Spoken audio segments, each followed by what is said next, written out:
اعوذ باللہ من الشیطان الرجیم بسم اللہ الرحمن الرحیم ان تصبک حسنۃ تسؤہم، اے نبی اگر آپ کو کوئی اچھی بات پہنچتی ہے، کوئی فتح ہوتی ہے، کوئی خیر آتا ہے، کوئی اچھی خبر آتی ہے، تسؤہم انہیں بری لگتی ہے۔ وَإِن تُصِبْكَ مُصِیبَةٌ اگر کوئی تکلیف آ جاتی ہے، ناگوار پوزیشن، صورتحال، یقولوا قد اخذنا امرنا من قبل، تو کہتے ہیں جی ہم نے تو اپنا معاملہ پہلے ہی درست کر لیا تھا، ہم کوئی بے وقوف تھوڑا ہی ہے، ان لوگوں کی طریقے سے جو ہے اتنے جو ہے ہم رسک نہیں لیتے، ہم نے پہلے اس سے اپنی حفاظت کا بندوبست کر لیا تھا۔ یقولوا قد اخذنا امرنا من قبل ویتولوا وهم فرحون، اور وہ پیٹھ پھیرتے ہیں اور بڑے شاداں فرحاں ہوتے ہیں کہ مسلمانوں پر مصیبت آ گئی اور ہم بچ گئے۔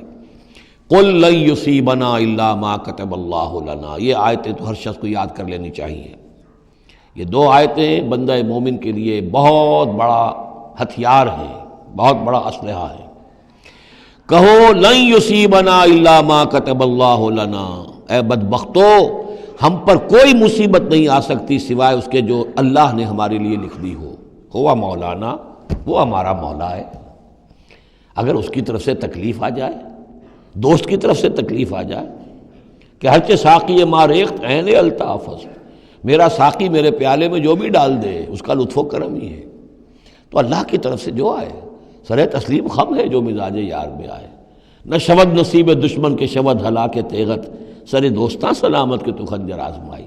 اہل ایمان کا تو معاملہ یہ ہونا چاہیے، قل لن یصیبنا الا ما كتب اللہ لنا، ہوا مولانا، وہ ہمارا مولا ہے، اس کے اذن کے بغیر پتہ تک نہیں ہل سکتا، تو ہمیں ڈر کس کا ہو؟ وعلی اللہ فلیتوکل المؤمنون، اور اللہ ہی پر توکل کرنا چاہیے اہل ایمان کو۔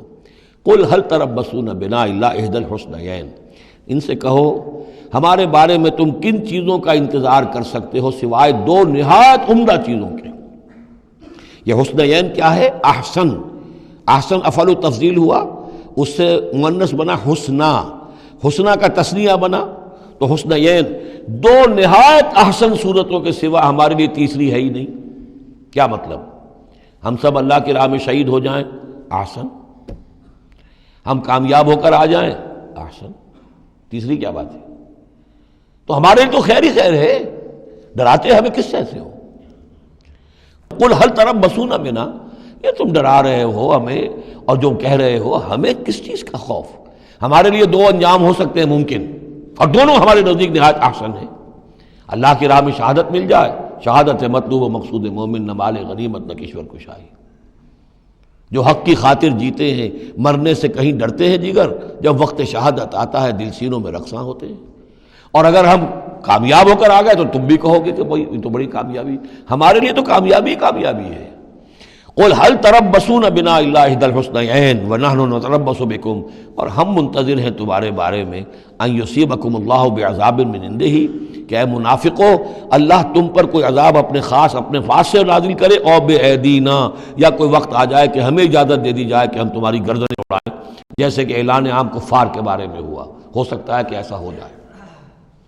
فتربصوا انا معکم متربصون، تو کرو انتظار، ہم بھی تمہارے ساتھ انتظار کر رہے ہیں۔ قل انفقوا طوعا وکرہا، اب یہ ایک اور بات ہوتی ہے جی میں جا تو نہیں سکتا، یہ چندہ حاضر ہے، کچھ پیسے جو ہے میں لے آیا ہوں، ساز و سامان، لیکن مجھے آپ ایگزمپٹ کر دیں، یہ چندہ قبول کر لیں۔ قل انفقوا طوعا وکرہا، کہہ دیجئے ان سے کہ چاہے خرچ کرو خوشی سے اور چاہے مجبوری سے، لن یتقبل منکم، یہ تم سے قبول نہیں کیا جائے گا۔ انکم کنتم قوما فاسقین، اس لیے کہ تم نافرمان لوگ ہو۔ اس وقت جو ہے پیسہ بدل نہیں ہوگا، اس وقت تو جانا ہے، فرض عین ہے، نفیر عام ہے، اس وقت جو ہے یہ پیسہ اس کی جگہ پر کام نہیں کر سکتا۔ وما منعهم ان تقبل منهم نفقاتهم، اور نہیں محروم کیا انہیں اس بات سے کہ ان کے نفقات، ان کے خرچہ جو اللہ کی راہ میں چندہ دے رہے تھے ان کو قبول کیا جاتا، الا انهم كفروا بالله وبرسوله، اس لیے مگر اس بات نے کہ انہوں نے کفر کیا ہے اللہ کے ساتھ اور اس کے رسول کے ساتھ۔ ولا یاتون الصلاۃ الا وهم کسالى، اور وہ نماز کے لیے نہیں آتے مگر بہت ہی کسل مند۔ ولا ينفقون الا وهم كارهون، اور جو یہ خرچ بھی کرتے ہیں تو کراہت کے ساتھ کرتے ہیں، مجبوراً کرتے ہیں، وہ تو جان بچانے کے لیے خرچ کرنے کے لیے آمادہ ہو گئے ہیں، ورنہ انہیں مال جو ہے بڑا پیارا ہے۔ صدق اللہ العظیم۔